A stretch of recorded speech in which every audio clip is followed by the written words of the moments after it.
I want to bring into our conversation three of our very good friends, the host of MSNBC's Politics Nation and president of the National Action Network, the Rev Al Sharpton. Also joining us, MSNBC political analyst, my friend, the Senator Claire McCaskill, and Jason Johnson's back, journalism and politics professor at Morgan State University and MSNBC and the Grio contributor. Jason, I'm thinking of you as Mike Memoli is talking about Joe Biden's DNA, which is simply that he's always cognizant of the fact that even when you come out on top, millions and millions of people voted for, curtain number two. You and I have already, Wednesday, I think, the days have all blurred into one, had this conversation about how Joe Biden should position himself to achieve his own stated goal, which is not to govern the red states or the blue states, but to be a president for all Americans, whether they voted for him or not.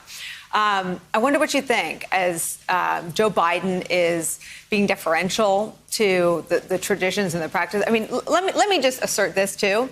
If the shoe were on the other foot and the networks hadn't made the calls, Donald Trump would be having the gaudiest victory celebration in the goldest, gaudiest ballroom you could imagine at Mar-a-Lago or somewhere, or probably some state-owned property, to be honest.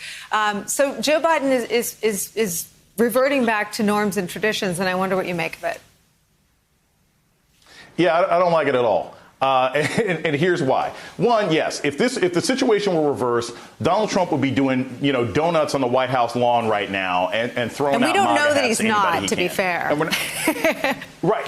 That's true. That's true. I mean, he's kind of built this wall around the building. And I'm not saying that we have to sort of debase the White House or debase politics based on what we've seen from Trump for the last 4 years.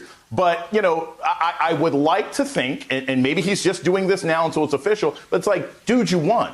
Joe Biden, you won. It's abundantly clear you won. Everybody's just being slightly cautious right now. You're ahead in every single state. You're ahead by amounts that are very, very difficult for Donald Trump to overcome. You've won more votes than anybody else. You flipped 4, possibly 5 red states, some states that hadn't been Democratic for a good 20 years. You have a mandate. Act like it. And part of having a mandate is saying, yes, I'm the president for everybody, but it is my responsibility to represent the whims of the majority of the people who put me in office, which means Republicans and Trumpists do need to be pushed aside. It does mean that you don't have to be deferent with Mitch McConnell, who you've seen does nothing but obstruct things. So I'm not encouraged by Joe Biden wanting to be so peaceable at this particular point. I don't want him to waste the first 2 years of his presidency trying to make peace with people who have no desire to work with him. He needs to act like somebody who won and start pushing through his own agenda. And anyone who stands in his way needs to be steamrolled.